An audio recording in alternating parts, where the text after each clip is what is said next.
Hi, this is Nona Valia, and I'm with India's cultural entrepreneur Naveena Jaffa.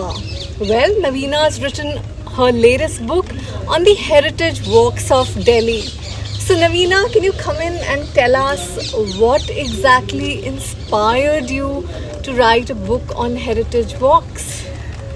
Delhi or India, it's basically the book is titled Exhibiting India, the Art of Heritage Walks. And walk is a metaphor of traversing incredible India. And it just unfolds. And what inspired me was that there are so many stories about incredible India that when people travel, they only look at monuments, but the hidden stories behind it and all the spicy masala idea of India comes together so that it becomes immersive and it becomes colorful and it becomes memorable. It opens the world to creative ideas and enriching you. That's the with that I have put all. It's not only Delhi; it's walks around India. Fantastic. Tell us something about the tehzeeb of Delhi. Look at you. You always apply the hidden, the forgotten tehzeeb of Delhi in the way you are, in the way you live, and your very being. Share with us some nuances. How can we really imbibe that spirit, that tehzeeb, and make it like everlasting? So the quick thing is, we are standing here at Safdarjung 2, for instance. I went to a Sufi master and he sort of recounted a whole thing. And that's what Tehzeeb is about, the idea of internal poetry. So there are two places here in Safdarjung and he said it used to be called Sawan Bhado. And this is Bhado we are standing in the rain. And the whole romance of the rains then becomes ingenious poetry in your mind. You hear the peacocks, you imagine the women on the swing, there's the lovers, and even while we were walking here, we had these youngsters, and I was telling Nona, it reminds us of our first crushes and how rainy days would, get all those images on our mind. So Sawan Bhado. And so this is what Tehzeeb is about. It's about that internal lyricism, about that poetry. So when you dress up also, you speak, you eat, you live. It's all about poetry. Lovely, and we are both coincidentally in the brightest colors, yellow. Yes, and in Sufi colors, like Sufi Amir Khusro used to wear yellow all the time. Absolutely, and this was so much a part of the Sufi landscape, really. But it was also a part of the Shia landscape. I mean, Safdarjung was a Shia, and you have the Shia stories here of an Imambara and so much more.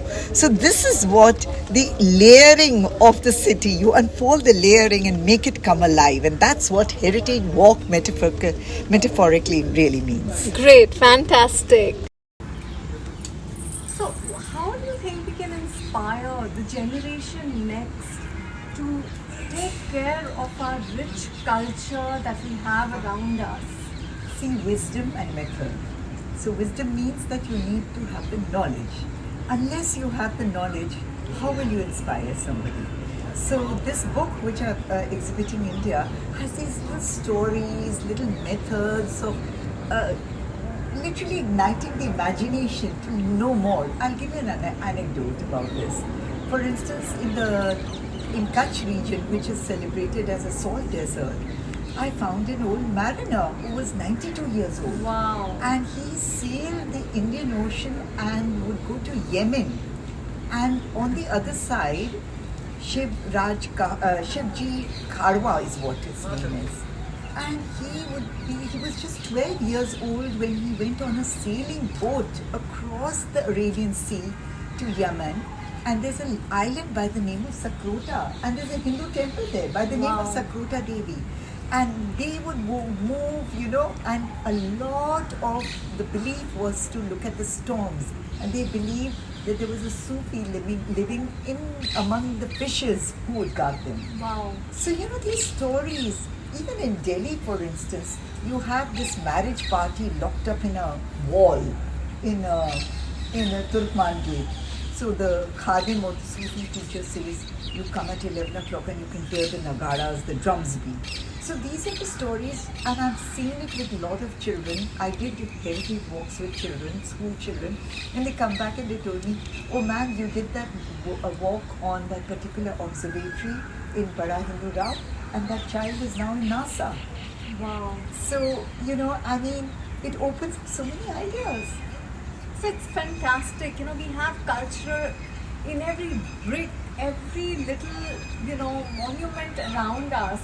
And Delhi, at every gully, you would say, there's a story to be discovered. Absolutely. Look at this. This is Safdarjung tomb. Who was Safdarjung? He was from Persia. He established the dynasty of the Nawabs in Lucknow, and he was a prime minister with one of the later Mughals. And there was so much of culture. They didn't have too much money, but they built this almost like a little Taj Mahal right in the center. And you have the VIP, the Safdarjung Road, you have the Safdarjung Hospital, you have the Safdarjung Colony. So even your city. So what my book does is, for the youngsters, to understand, question where you are living, what you're enjoying, and these stories make you come out. Fantastic. Thank you.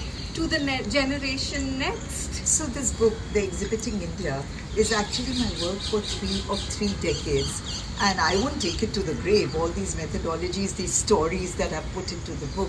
And they cover everything from Chennai to Arunachal to Ladakh to Kashmir, everywhere. And these are stories that will allow people to have the wisdom of understanding the idea of incredible India. But more than that, if you have that knowledge, then you can create a business out of it. You can do heritage walks, you can start going to tourism, and you can use this knowledge in many other ways. Like I take a lot of people from the economic background. I take a lot of politicians on policy.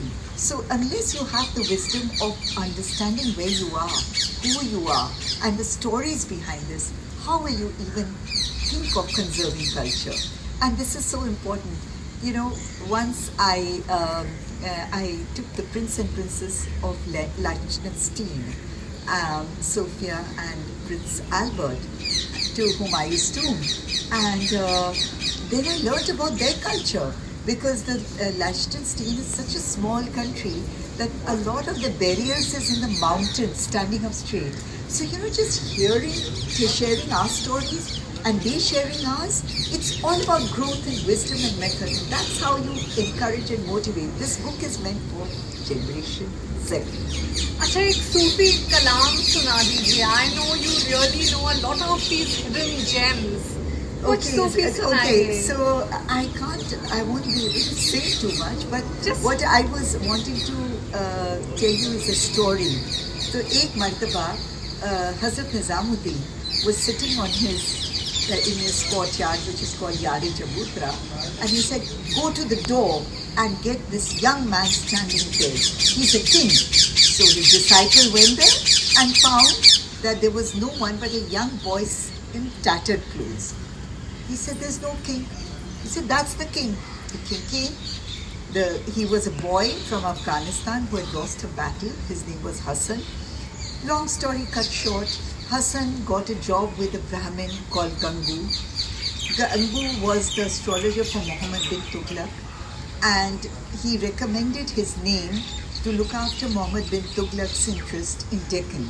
Wow. When towards the end he rebelled and founded the first Islamic dynasty in the Deccan by the name of Bahmani dynasty, and he was called Hassan Gangu Bahmani because the Brahmin was called Gangu and the Bahmani came from the word Brahmin, and he honored the Brahmin and he called it Hassan Gangu Bahmani.